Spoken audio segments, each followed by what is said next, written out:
حضرت سیدنا ابو ہریرہ رضی اللہ تعالیٰ عنہ روایت کرتے ہیں، رسول اکرم صلی اللہ تعالیٰ علیہ وآلہ وسلم نے ارشاد فرمایا، ما من ایام احب الی اللہ ان یتعبد له فیہا من عشر ذی الحجۃ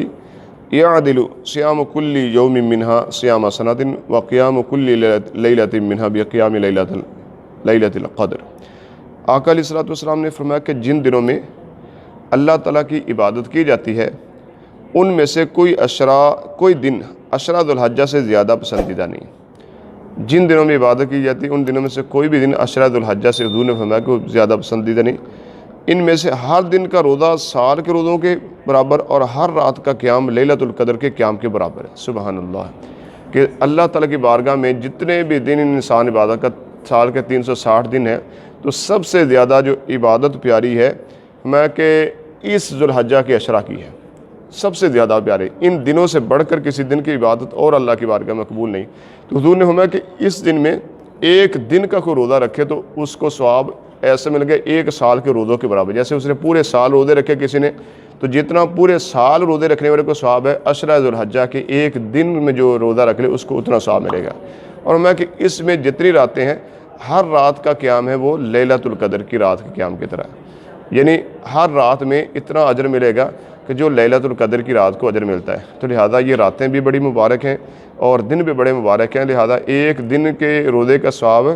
ایک سال کے روزوں کے برابر ہے۔ تو کوشش فرمایا کہ کم از کم کوئی 3 دن روزے رکھ لینے، تو جو 9 دن ہے کیونکہ 10ویں دن تو عید ہوتی ہے تو عید کے دن روزہ رکھنا منع ہے، 9 دن جو اس کے ہیں اس میں روزہ رکھ لے جائے، چاہے تو پورا یعنی 9 دن رکھیں، چاہے کم از کم نہیں تو 3 دن رکھ لیں یا 7 دن رکھ لیں، اور کچھ نہیں ہو سکتا تو اس عشرہ کا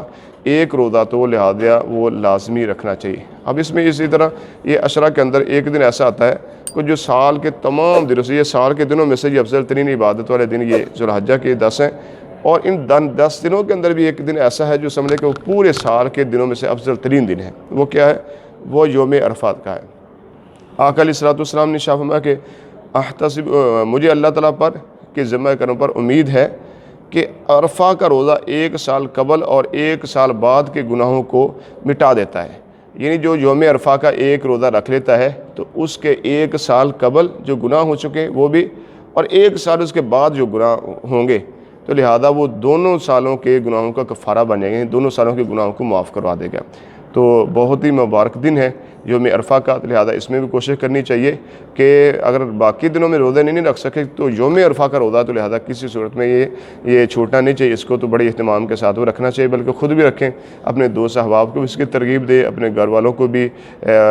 والدہ کو، والد صاحب کو، بہنوں کو، بھائیوں کو، سب کو اس کی فضیلت بتا کر اس کا روزہ رکھانا چاہیے تاکہ وہ بھی اس اجر و ثواب کو حاصل کر سکیں اور اس کی برکات کو حاصل کر سکیں۔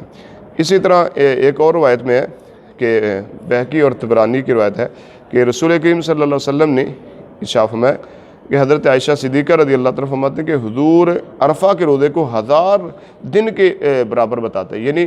یوم عرفہ کا روزہ اتنا اہم ہے، اتنا فضیلت والا ہے، جیسے 1000 دن، کوئی 1000 دن روزہ رکھے، جو 1000 دن کے روزے کا ثواب ہے وہ عرفہ کے ایک دن کا ثواب ہے۔ تو لہذا بہت ہی مبارک دن ہے، اس کا روزہ ضرور رکھنا چاہیے۔ ہاں، یہاں پہ ایک اور مسئلہ بھی سماعت فرمائیں، جو حج کرنے کے لیے جائیں، اگر مثلا یہ نہیں کہ آپ نے یہ آپ ویڈیو دیکھی ہے، آپ نے یہ اس کی فضیلت سن لی، اب اللہ تعالیٰ جب آپ کو حج کی سعادت عطا فرمائے تو حج کے لیے آپ نے جانا، جب میدان عرفات میں وہاں پہ روزہ نہیں رکھنا، وہاں پہ روزہ جو حاجی کو منع فرمایا گیا ہے اس میں ہے، عرفات کے اندر جو ہے حاجی کا روزہ رکھنا مکروہ ہے، یعنی اسے منع کیا گیا تاکہ وہ وہاں پہ عرفہ میں ہو، عرفات کے اندر جا کر وہ یعنی اس کے اندر روزے کی وجہ سے نکاحت نہ آئے، اور تاکہ وہ خوب دعائیں کر سکے، اللہ تعالیٰ سے اپنی بخشش کرا سکے، التجائیں کر سکے، خوب اللہ تعالیٰ کے بارگاہ میں روئے، اپنے گناہوں کی معافی مانگے، اور جو اسے یعنی جو عرفات کے اندر جو ہے خاص جو عمل ہے وہ دعا ہے، یعنی گڑ گڑائے، اللہ تعالیٰ سے آہوزاری کرے، اپنے گناہوں کی بخشش مانگے، اور جو بندے اور اللہ کے درمیان جو ایک دوری ہے نا، یعنی اللہ سے تو کوئی دوری نہیں، جو بندے نے اپنے آپ کو دور کیا ہوا ہے بد اعمال کر کے، گناہوں کی وجہ سے، برے کاموں سے، تاکہ اس کے جو دل کی میل دھلے اور اسے اللہ تعالیٰ کا قرب نصیب ہو۔ تو لہذا حاجی کو اس لیے یوم عرفات کے اندر روزہ رکھنے سے منع کیا گیا کہ یعنی میدان عرفات میں روزہ رکھنے سے منع فرمایا گیا کہ وہ روزہ نہ رکھے، اور تاکہ وہ کھائے پیے اور مثلا حشاش و بشاش ہو، اور وہاں پہ جو خوب عبادت کر سکے، خوب دعائیں کر سکے، اور جو اصل میں وہاں پہ افضل ترین جو کام ہے وہ دعا ہے، تاکہ اس کو دعا کے اندر رہی ہے نہ کوئی روزہ رکھا ہو اور لہذا وہ اسے نکاہت محسوس ہو اور صحیح طریقے سے دعا نہ کر سکے، اس لیے اسے منع فرمایا گیا ہے کہ جو وہاں پہ میدان عرفات میں حاجی کو روزہ رکھنا منع ہے، تو لہذا جو غیر حاجی ہیں اپنے اپنے علاقوں میں جہاں کہیں بھی موجود ہیں ان کو یوم عرفہ کا روزہ رکھنا یہ بہت زیادہ اجر کا ثواب ہے، اس سے 1 سال قبل اور 1 سال بعد کے گناہوں کی بخشش ہو جائے گی۔ اور آپ نے جو ہے اس عشرہ کے روزے بھی استعمال میں ایک دن کا روزہ